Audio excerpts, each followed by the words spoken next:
Hello students, आज मैं आपके लिए लेकर के आया हूँ केमिस्ट्री सब्जेक्ट में प्री बोर्ड के कुछ क्वेश्चन, इंपॉर्टेंट क्वेश्चन मैंने बनाए हैं आपके लिए। 2 प्री बोर्ड के पेपर हैं, तो आज मैं पहले प्री बोर्ड के लिए आपके साथ में कुछ डिस्कशन करता हूँ। कुछ महत्वपूर्ण इंपॉर्टेंट क्वेश्चन है जो एग्जाम में आपको देखने के लिए मिल सकते हैं। तो स्टार्ट करते हैं। पहला क्वेश्चन देखिए, विषम लंबाक्ष क्रिस्टल तंत्र के पैरामीटर। क्रिस्टल तंत्र के जो 7 प्रकार हैं वो इंपॉर्टेंट है, उनको अच्छे से याद करके जाइएगा स्टूडेंट्स। सेकंड क्वेश्चन, एफ के अंदर धातु आदिके में जो एफ के अंदर उत्पन्न होता है उसके बारे में बताना है, जहाँ इलेक्ट्रॉन प्रेजेंट रहता है। समदेशिकता और विषमदेशिकता में विभेद करने का मतलब दोनों को परिभाषित करना है। हेनरी का नियम और राउले का नियम प्लस हेनरी नियम के अनुप्रयोग, ये इंपॉर्टेंट टॉपिक है, इसको अच्छे से पढ़ के जाइए स्टूडेंट्स। परासरण दाब किसे कहते हैं, ये भी एक बहुत इंपॉर्टेंट टॉपिक है, परासरण दाब वाला। इसमें से बोर्ड हर बार एक क्वेश्चन जरूर पूछता है परासरण दाब से रिलेटेड। अगला क्वेश्चन नंबर 6 है, आदर्श विलयन से आप क्या समझते हैं। यानी राउले के नियम से देखो क्वेश्चन आ गया ना, आदर्श विलयन से आप क्या समझते हैं। पेप्टाइड बॉन्ड, प्रोटीन में जो पेप्टाइड बंध बनता है उसकी संरचना बतानी है। अपवर्ड शर्करा किसको कहते हैं, तो सुक्रोज को कहते हैं। क्यों कहते हैं, क्योंकि जल अपघटन में इसका घूर्णन कोण बदल जाता है, इसलिए कहते हैं। राइबोज पेंटोज शर्करा की संरचना, ये वेरी इंपॉर्टेंट क्वेश्चन है। पेंटोज शुगर की स्ट्रक्चर पूछ सकता है, ये काफी बार बोर्ड एग्जाम में पूछी गई है, पेंटोज शुगर की स्ट्रक्चर।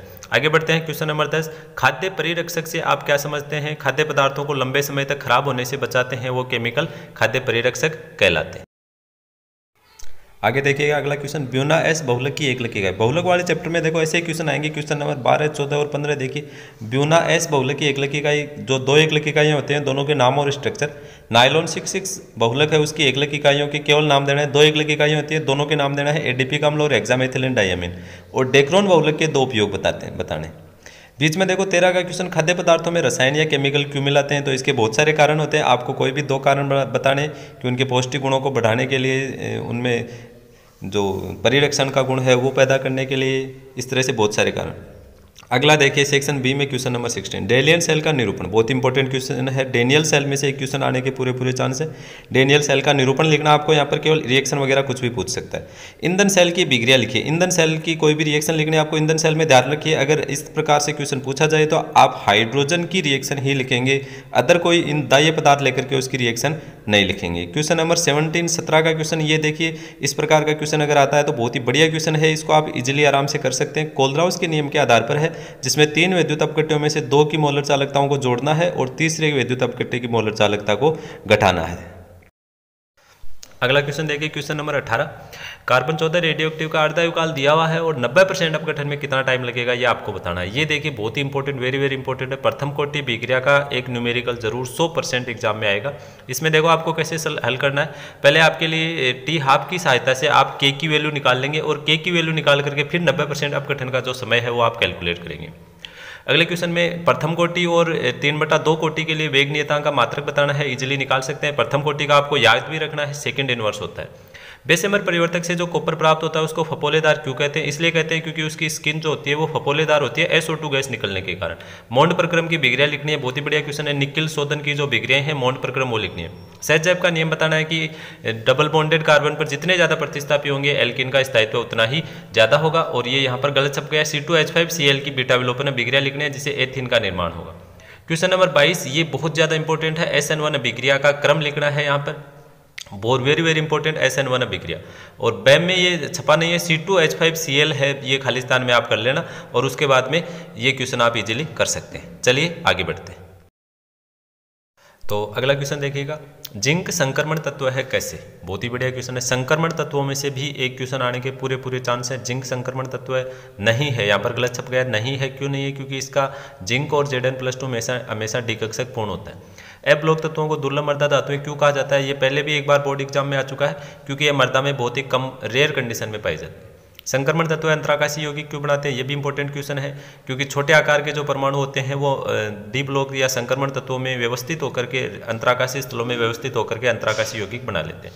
एमीन के लिए कार्बिल एमीन अभिक्रिया, ये बहुत ज़्यादा इंपॉर्टेंट है। कार्बिल एमीन अभिक्रिया के नाम से, आइसोसाइनाइड परीक्षण के नाम से भी पूछ सकता है, या प्राथमिक एमीन के परीक्षण की विधि के नाम से भी इसको पूछ सकता है। एनिलीन के लिए सेंडमेयर अभिक्रिया, ये भी बहुत इंपॉर्टेंट है। इसके अलावा इसमें 3 रिएक्शन इंपॉर्टेंट है जो मैंने बहुत बार आपको बताई हैं। एल्डिहाइड कीटोन में 2 विभेद बताने हैं, ध्यान रखना है। जब भी एल्डिहाइड कीटोन में 2 अंतर पूछे तो आपका अंतर होगा टोलेन अभिकर्मक और फेलिंग विलेन। अगले क्वेश्चन में, एल्डिहाइड नाभिक स्नेही के प्रति कीटोन से ज्यादा क्रियाशील होते हैं, क्योंकि एल्डिहाइड में +I प्रभाव कम होता है और त्रिविम बाधा भी कम होती है। चलिए अगला क्वेश्चन देखते हैं। विद्युत अपोहन का चित्र बनाइए। विद्युत अपोहन, ध्यान रखिए 5 के चैप्टर में से एक डायग्राम जरूर आएगा। अपोहन और विद्युत अपोहन, इसके अलावा ब्रेडिंग आर्क विधि, ये कुछ इंपॉर्टेंट टॉपिक्स हैं, इनको अच्छे से याद रखिएगा। निम्न पर टिप्पणी लिखिए। विद्युत कण संचलन, विद्युत धारा प्रवाहित करते ही कोलोइडल कण जो विपरीत आवेशित इलेक्ट्रोडों की ओर गमन करते हैं उसे विद्युत कण संचलन कहते हैं। अवशोषण से आप क्या समझते हैं? ध्यान रखना, किसी एक पदार्थ का दूसरे पदार्थ की संरचना में विस्तृत होना अवशोषण है, सतह पर जमा होना अधिशोषण है। विषमांगी उत्प्रेरण, ये थोड़ा सा कम दिखाई दे रहा है, ये विषमांगी लिखा है मैंने, ध्यान रखना समांगी की तुलना में विषमांगी ज़्यादा इंपॉर्टेंट है। अगला क्वेश्चन, होमोलेप्टिक संकुल, जिसमें सभी लिगेंड समान होते हैं वो होमोलेप्टिक होता है।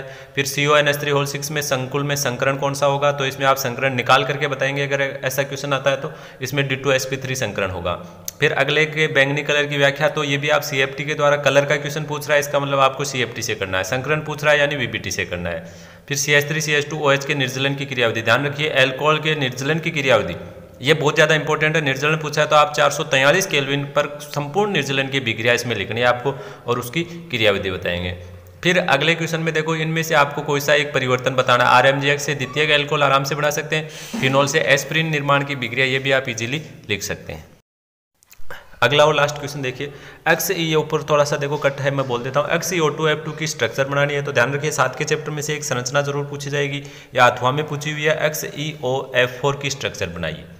सेकंड क्वेश्चन है, श्वेत फास्फोरस विस्फोटक क्यों होता है? क्योंकि इसमें जो त्रिएक बॉन्ड होता है तनाव बहुत ज़्यादा होता है और ये तुरंत वायु के साथ क्रिया करके और P4O10 बना लेता है, इसलिए ध्यान रखिए इसको हमेशा जल में डुबो करके रखा जाता है, इसका कारण भी यही है।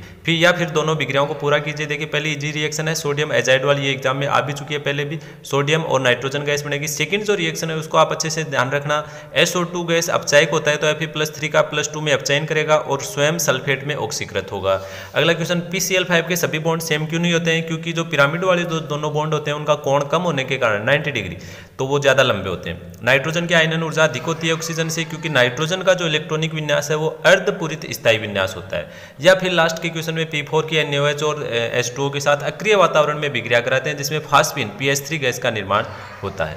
तो ये था अपना केमिस्ट्री का पहला प्री बोर्ड। आपको कैसा लगा कमेंट करके जरूर बताइए और जल्दी ही मैं आपके लिए एक और प्री बोर्ड इस चैनल पर डालने वाला हूँ।